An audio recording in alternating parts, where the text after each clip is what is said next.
Hi, my name's Keith Cooper, and this is just a short video answering a question I was asked recently about how you go about choosing a paper supplier for printing your photos.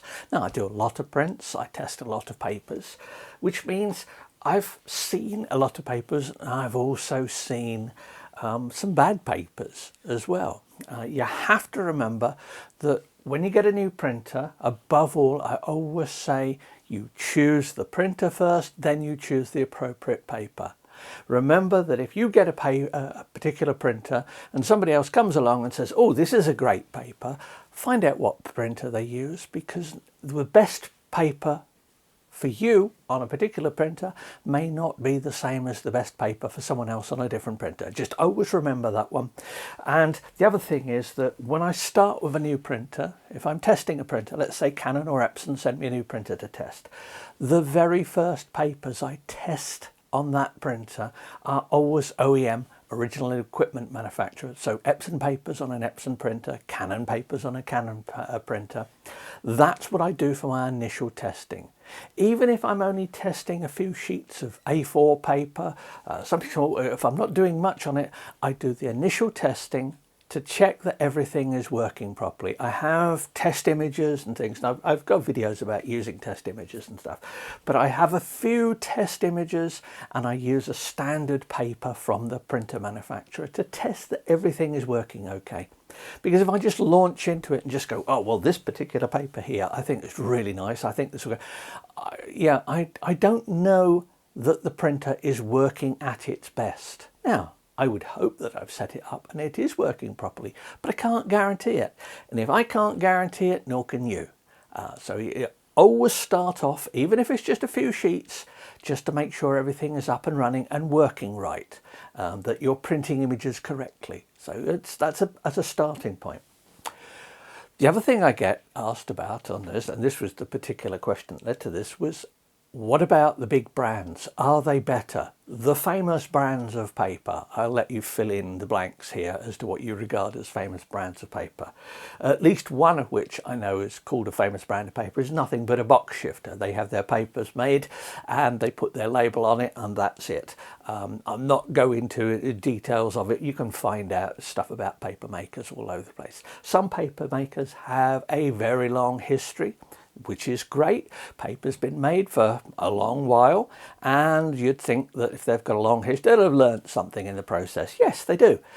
They also, many of them, supply papers to other people to put in their own boxes. So when I get a box of paper from, let's say, my local paper supplier, and I mention this purely because they're local to me here in Leicester in the UK, Paper Spectrum, I can ask, yeah, I know where that paper's come from. It doesn't make that much difference, but I know that it's it's going to be a good paper. It's going to come from a known paper mill and coater. Always be wary of unknown papers. But let's say, yeah, I've decided I might have a look at some of the big brands. What do they offer? Well, you're paying in a way for the brand.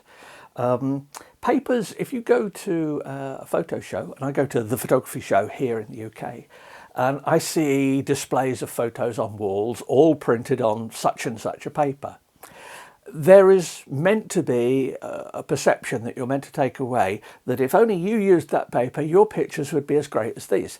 Now, most people, if you ask them about it, know that that's arrant nonsense.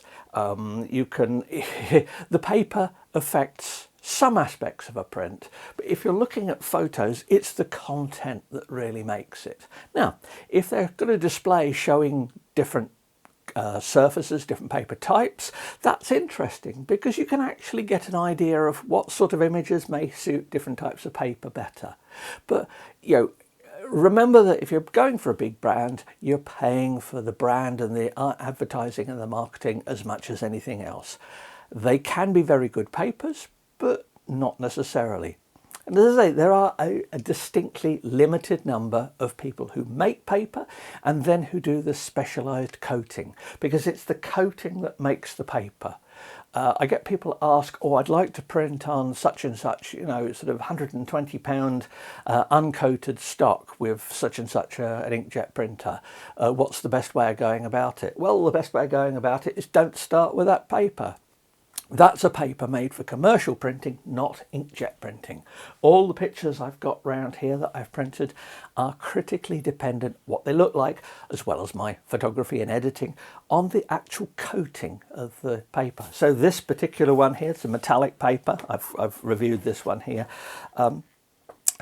That is very much about the coating. The paper underneath it, well, it could be the same as almost any of these other ones here. It doesn't really make much difference. It's the coating on top that counts. So you've picked your printer. You're looking at getting some papers. Obviously, if you're in a camera club and that, have a chat with people, see what they use, what their experiences are and things. But what should you look for in a paper supplier? A few things make them stand out. Now, my experience of paper suppliers is mainly in the UK. I know a little about the US market, but I don't know specifically what papers are available in parts of Europe, Asia, anywhere else in the world. There are just so many companies selling papers that I can't keep up with it all. And also, my knowledge would never remain current, so I'd quickly be out of date. What to look for? Look at the paper seller's website. If they haven't got a website, well, that's a big check mark against them right to start with. Look for support. You want a company that wants you to make great prints. They want you obviously to buy their paper to make these great prints, but they want great prints. So they offer support. So they offer profiling, but also they offer helpful articles. So have a look on that. Let's say you've got an ICC paper profile and you're not sure with your particular computer how to install the ICC profile. Well, I never mention this in my videos because it varies by computer system. I've not used a Windows PC this century.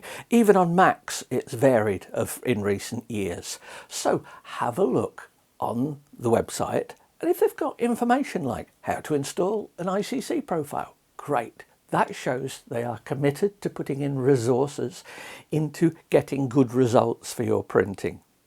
Now, that's one, lots of useful support is great. Look at the range of papers they supply.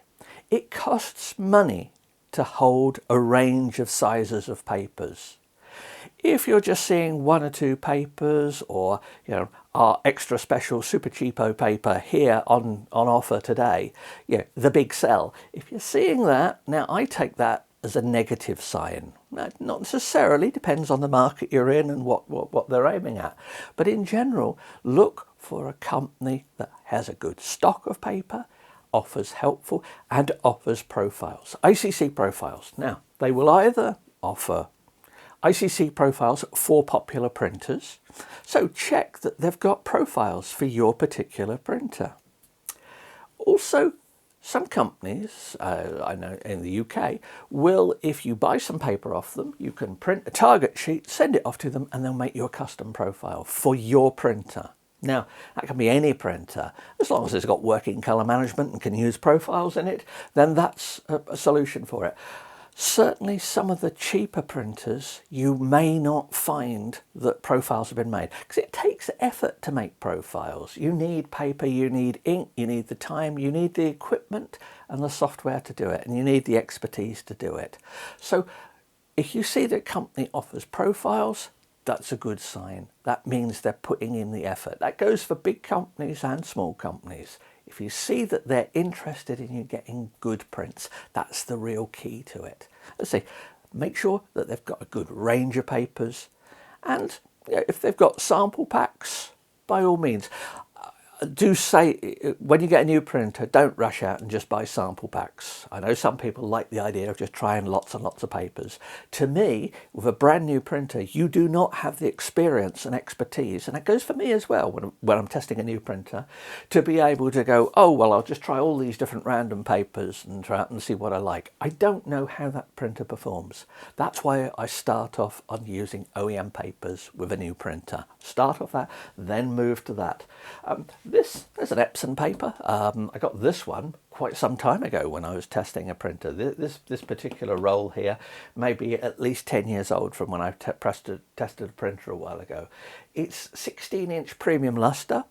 It's an absolute standard paper, and I will use that for testing. So I'm testing the P5000 here, I will use this. I used this paper on the Epson P900 when I tested it. This is probably the same paper I used on the Epson P800 when I tested it, and maybe even the 3880 before that. I generally just use it for testing. It's a standard paper, it works. Few other bits. Are there any warning signs? Well, cheap paper, you get what you pay for. Usually if it's cheap and it's a name you've never heard of and the name has no website, no information, if you can't find out for a paper from the website selling it what the thickness is, what the weight is, because weight is not equivalent to thickness, it depends on the density of the paper. If you can't find technical specs on the paper, that's a warning flag. I would also say buying paper from third-party sellers on Amazon or eBay is always fraught with danger. There are a lot of cheap paper suppliers which are imported all over the world, and they are so-so quality. You may not notice the difference. You almost certainly won't find any information on the papers, no profiles, no nothing. You want to do that? Knock yourself out. Just be prepared to be disappointed. So there you go. That's a few of the things I look for in a paper supplier. Apart from my local supplier, and that's purely because they are local and they have the expertise, I don't make particular recommendations of it. Have a look at my paper reviews, have a look at stuff I've done. You'll see the papers I've tested. Now, that doesn't mean that papers I haven't tested are not great. It just means that maybe I've not been able to get hold of any of the paper. I cannot afford to buy roll after roll of paper or box after box of A2, A3 plus paper just to test stuff. So yes, it is partly dependent on what people send me, but I'm hoping that my reviews that you see, that doesn't taint what I say and that you're happy to accept it and you can see where I'm coming from. I don't sell paper. I don't sell ink, don't sell printers. I'm a commercial photographer, I'm an architectural photographer. My interest is in getting more people to pay for me to go and photograph buildings for them. I have no interest whatsoever what papers you buy, where you buy inks, where you buy your printers and stuff like that. So I hope that's of use and it helps a little bit. Feel free, please, to ask questions if you've got any specific questions. Email me at Northlight or via the comments on this. I do appreciate it because it's people's questions that often give me ideas for short videos that address different issues that people have in their printing. And thanks for watching, and please do subscribe if you're not already so. So thank you very much.